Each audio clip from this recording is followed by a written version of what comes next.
Alright guys, so on the last video I did a recipe for you on picadillo, and in that video I explained to you how you can use the leftover meat for empanadas. So today I thought that I would go ahead and show you how to make those empanadas if you wanted to go ahead and try that at home yourself.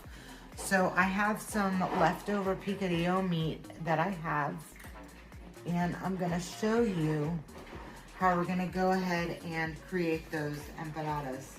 So this here is just some parchment paper, and I have some, they're de-thawed tortilla discs, and they're basically just flour tortillas.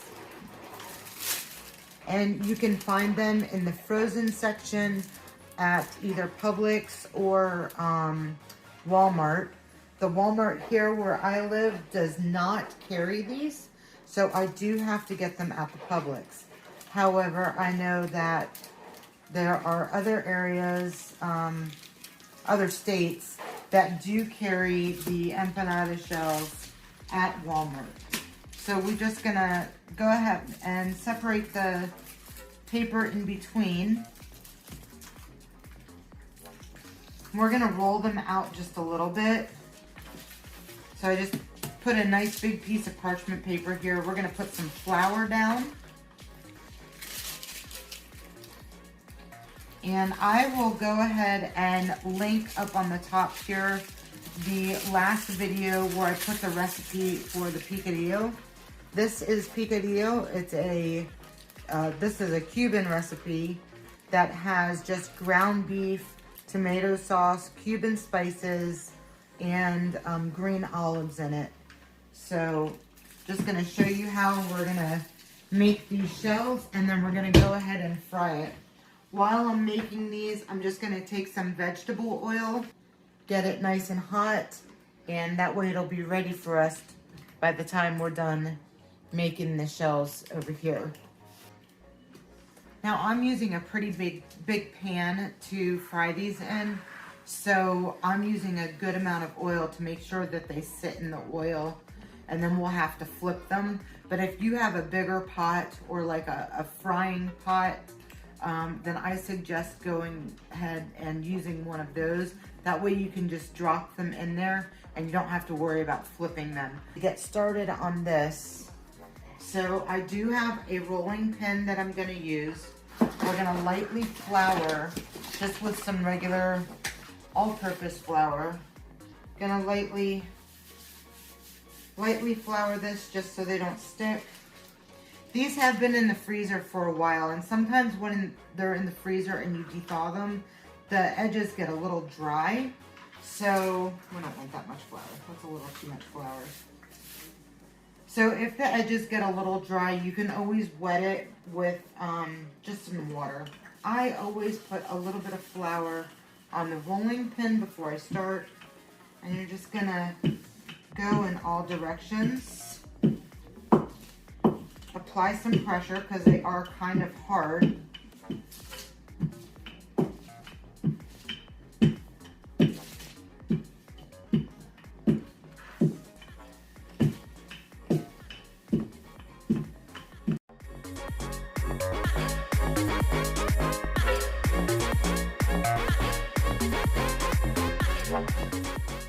So, just to give you an idea,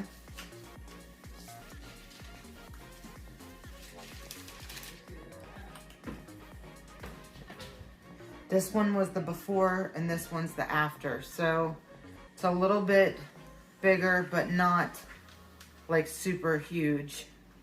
And that's about as big as you're gonna wanna do it. So once you've made your picadillo, like I said, I'll go ahead and put the recipe on the top here so you can go ahead and watch that, or I'll put the recipe down in the description and you can follow the recipe that way. It's definitely easier to do it once it's been refrigerated. That way it's nice and stiff and you don't have oil running all over the place. So you just take about a tablespoon or two. We took a little bit of that out because it was just a little bit too much.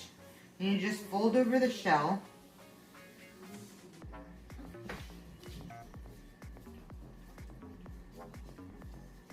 And then once you fold it over, then we're gonna go ahead and fold in the edges. I am gonna go ahead and get just a little bit of water though, because these edges are a little too dry.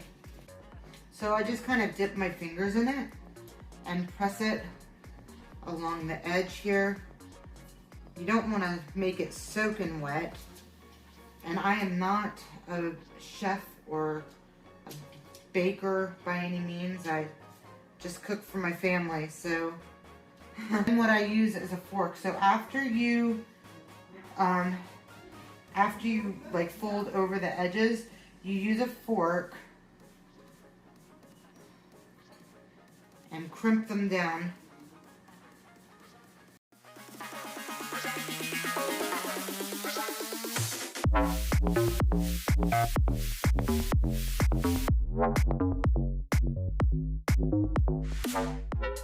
That's pretty much it.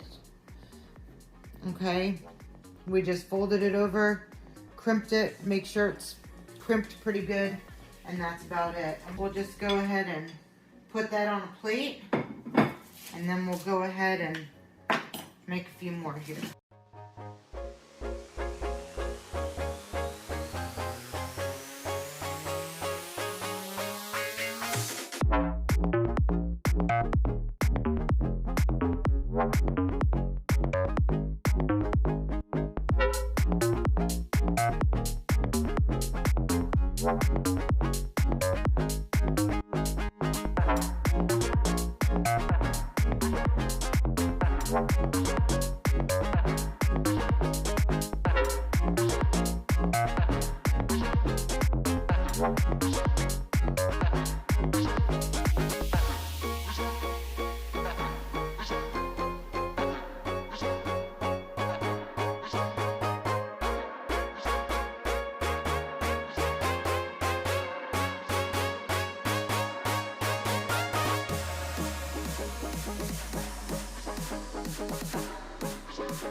So now we have them. Now I'm gonna go ahead and fry them. The oil's pretty hot, so I'm gonna lower them in with my tongs here.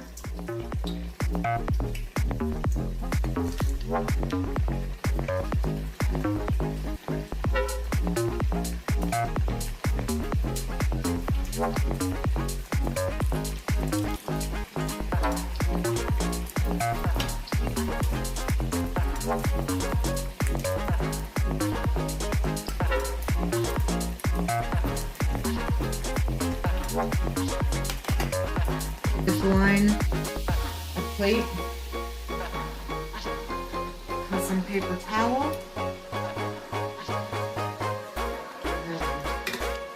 Turn them over. I have the heat up on like medium high. Sometimes they get these weird little bubbles here. That's okay.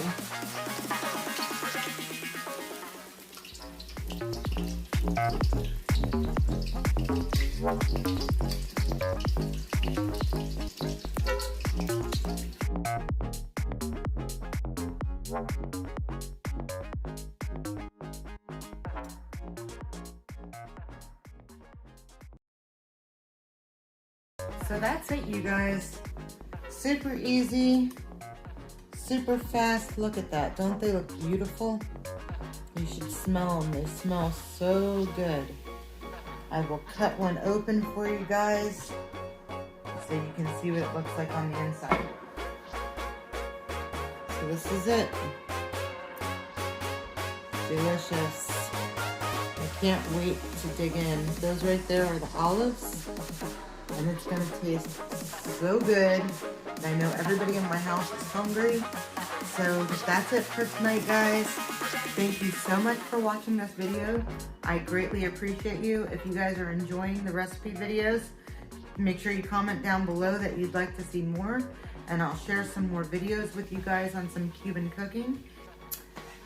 And my husband says that I now need a professional to taste them. A professional Cuban, Real sorry. A real Cuban from Cuba. Here, hold your own plate. No good. Won't eat these? No good. More for me. Not good for I'm you. sorry, what did you say?